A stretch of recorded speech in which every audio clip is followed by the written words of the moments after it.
السلام عليكم ورحمة الله تعالى وبركاته. مرحبا بكم في قناة مطبخ روعة مع وصفة جديدة وفيديو جديد. اليوم ان شاء الله غادي نقدم لكم واحد الوصفة اللي صوبتها من القلب وخصيصا للناس العزاز، واللي هي الحلوة الفلالية الفاسية او الرغيفة بالطريقة الاصيلية الفاسية. تتجي معلكة اكثر من رائعة شكلا ومذاقا وهماوية. تنوجدوها بزاف في المناسبات السعيدة كشهر رمضان والعقيقة، وتنقدموها كديسير. وحتى في الايام العاديه فهي من اروع واجمل والد الاطباق المغربيه، فعلا تستحق التجربه ديالكم. فقبل ما غادي ندوزو نشوفوا المقادير وطريقه التحضير، فإلا كنتوا اول مره تزوروا القناه ديالي فما تنساوش تشاركوا في القناه وتفعلوا الجرس باش توصلوا بكل جديد ديالي. فاذا بقاو معايا حتى لاخر الفيديو باش نشوفوا المقادير وطريقه التحضير. في المكونات غادي نحتاجو 600 غرام من الشباكيه. انا استعملت الشباكيه ديال الدار مقومه. عندي هنايا القليل من المسكه الحره اللي طحنتها مع القليل من السكر سنيده، زلافه كبيره من العسل، مع 4 كاس ديال المزهر. عندي هنايا 200 غرام ديال اللوز اللي سلقته وفسخته وقليته، ومعلقه صغيره من القرفه. فعلى بركه الله، اول خطوه غادي ناخذ الشباكيه ديالي وغادي نوضعها في واحد الطحانه اللي تيكون الموس ديالها غير تيهرمش ماشي تيطحن. فاحنا غرضنا بها تكون مهرمشه ونحصلوا على طريفات صغار. فإلا ما توفرتش عندكم بحال هاد الماكينه ممكن تهرسوها غير بالمدلك حتى تحصلوا على نفس النتيجه.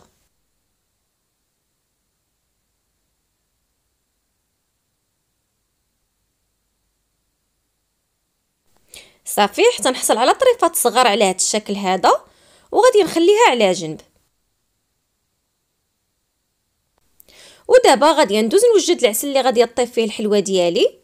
في واحد المقيله غادي نفرغ فيها العسل. من الافضل نستعملوا نوعيه تكون مزيانه او عسل منزلي اللي سبق لي وحضرته معاكم، واللي غادي نخلي لكم الرابط ديالو في قناه الوصف. غادي نزيد عليه داك 4 كاس ديال المزهر وغادي نحطو على نار مهيله حتى يغلى ليا الخليط. وفي هاد الاثناء غادي ندوز نطحن اللوز ديالي اللي خاصو يكون غير مهرمش، ما مطحونش بزاف، باش ملي نجيو ناكلو الحلوه ديالنا نلقاو فيها داك الطريفات ديال اللوز المقرمشه. وغادي نخلي منه واحد الكميه قليله للتزيين. صافي، فمن بعد ما غلى العسل وعاود كما تتشوفوا معايا غادي نضيف ليه ديك الشباكيه.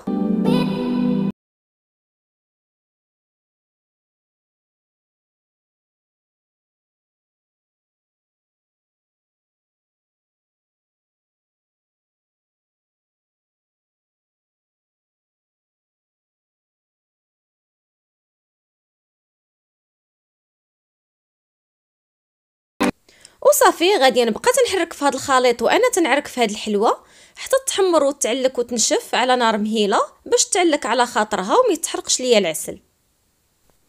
فبالنسبه لهاد الحلوه الفلاليه تتحضر بثلاثه ديال الطرق. الطريقه الاولى هي هذه اللي تنحضرها معكم بالشباكيه، وهي الطريقه الاصيليه العريقه، واللي تجي تماما بحال الحلوه اللي تنشريوها من المحلات اللي كاينين في باب السنسله بمدينه فاس. وبالنسبه للطريقه الثانيه تنحضروها بالرغيفه الفلاليه، واللي تنعجنوا الرغيفه بالدقيق والقليل من النافع والزنجلان مطحونين مع قبيصه من الملحه والقليل من الزيت والزبده والزعفران شعره. وتنجمعوا العجينه ديالنا بالماء عادي، العجينه تتكون قاصحه، ومن بعد تنشكلوا منها كويرات صغار ومتساويين، ومن بعد تنسرحوها رقيقه وتنقليوها في الزيت وتنهرمشوها. وبالنسبه للطريقه الثالثه وهي اسهل طريقه، تناخذوا الورقه ديال البسطيله العاديه وتنقسموها على 4 وتنقليوها في الزيت وحتى هي تنهرمشوها. ولكن هاد الطريقه هذه تتبقى هي الوصفه الاصيليه واللي تتجي بنينه ولذيذه بزاف رغم بساطه المكونات ديالها. صافي غادي نستمر انا هكا في العريك حتى نحصل على خليط معلب.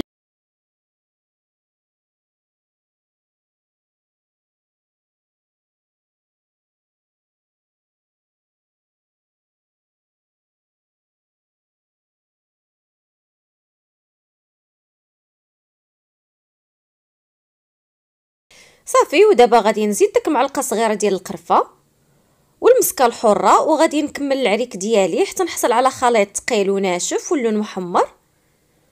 وما نقولش لكم على واحد الريحه اللي طالعه فعلا روعه، ديك المزيج ما بين العسل والزهر والقرفه والشباكيه، يا سلام، فعلا تستحق انكم تجربوها. صافي. فمن بعد ما تعلكت ليا الحلوه كما تشوفوا معايا وخدات داك اللون محمر ومذهب، غادي نطفي عليها وغادي نخليها على جنب تبرد. فمن بعد ما بردات الحلوه غادي نضيف لها داك اللوز المهرمش ونزيد نخدمها باش تطلق معايا، وعاد غادي ندوز نقدمها معاكم.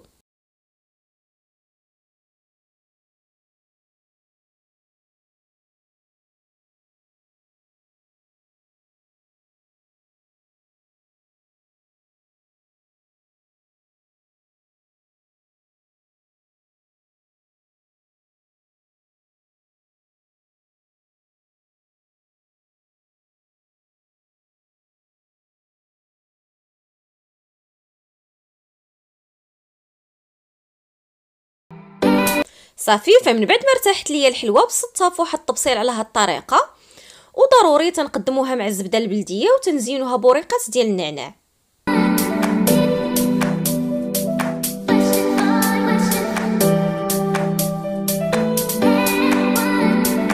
وبالنسبه للجنيبات غادي نزينهم باللوز بهاد الطريقه التقليديه، وتزيين دائما تيبقى على حسب الرغبه ديالكم.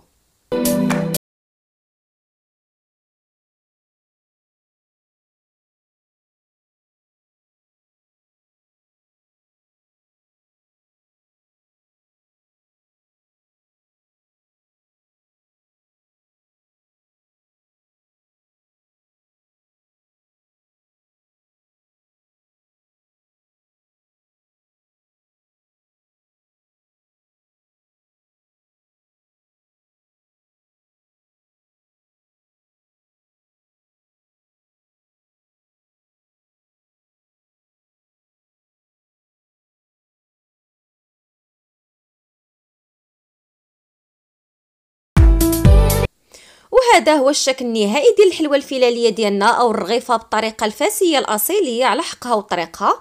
فهي تتجي معلكه ولذيذه وراقيه وهماويه، وحتى مكوناتها جد بسيطه ومتوفره وفي اقل وقت توجد معنا. فعلا تستحق انكم تجربوها. وهكذا غادي نكون وصلنا لنهايه الفيديو. تنتمنى نكون لبيت طلبكم وحببتكم فيها وعجباتكم، وان شاء الله تجربوها وتشاركوها مع العائله والاصدقاء ديالكم. وما تنسوش تبارطاجيو الفيديو في جميع مواقع التواصل الاجتماعي ديالكم، وخليوا لي لايك وتعليق للفيديو باش تزيدوا تشجعوني على الاستمراريه. وشكرا بزاف بزاف على حبكم ودعمكم ليا، وشكرا على المتابعه، والى اللقاء مع وصفه جديده ان شاء الله.